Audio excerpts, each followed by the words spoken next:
তৃণমূল কোনো দলই নয়। তৃণমূল বলে কোনো দল ভারতে এখনও নাম স্থাপন করতে পারেনি, কারণ তৃণমূল এটা কোনো দল নয়। টিতে কি হয়?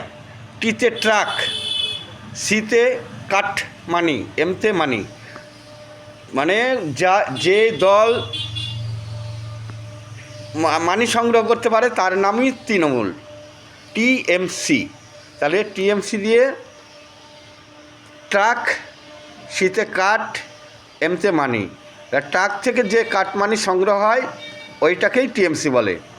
আর টিএমসি কোনো দল নয় কেন বলছি? কংগ্রেস কথাটাকে কাছে রাখার একটাই কারণ, ভবিষ্যতে যদি কেন্দ্রে কংগ্রেস কখনো সরকার গঠন করে, এর নামটা যেহেতু কংগ্রেস রাখার কারণে এনাকে কখনো যদি টানে যে আপনি তাহলে আমাদের সহযোগিতা করেন, টিএমসি যেহেতু আপনি তৃণমূল কংগ্রেস, ওরা বোঝাতে চায় কংগ্রেস, কিন্তু ওরা কংগ্রেসের ঘাড়ে মুতে দিয়েছে। পশ্চিমবঙ্গে একটাও কংগ্রেসের সিট নেই, শুধু অধীর বাদে। তো এইরকম অনেক কিছুই আছে। নে এবার সামলা, তৈরি করা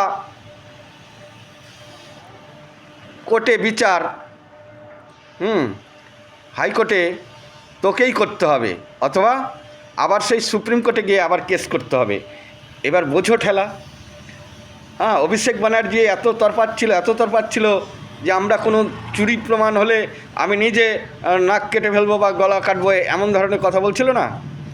এগুলো সবই ধরা পড়বে, একটু সময়ের অপেক্ষা। জেলও যেতে হবে, জেল ছাড় দিলে হবে না, কারণ অন্য রাজ্যের মুখ্যমন্ত্রী যদি জেলে যেতে পারে, পশ্চিমবঙ্গ কেন নয় এইটা মাথায় রাখতে হবে।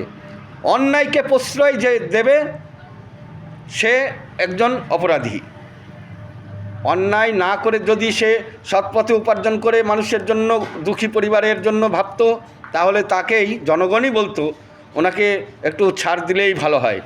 উনি তো অন্যায়কে কাজে লাগিয়ে জনগণের সেবার দেখাতে গেছেন, দিয়ে জাল ভোট দিয়ে 10 বছর রাজত্ব করলেন। এগুলো তো মেনে নেওয়া যাবে না। পুরো 10 বছর হবে।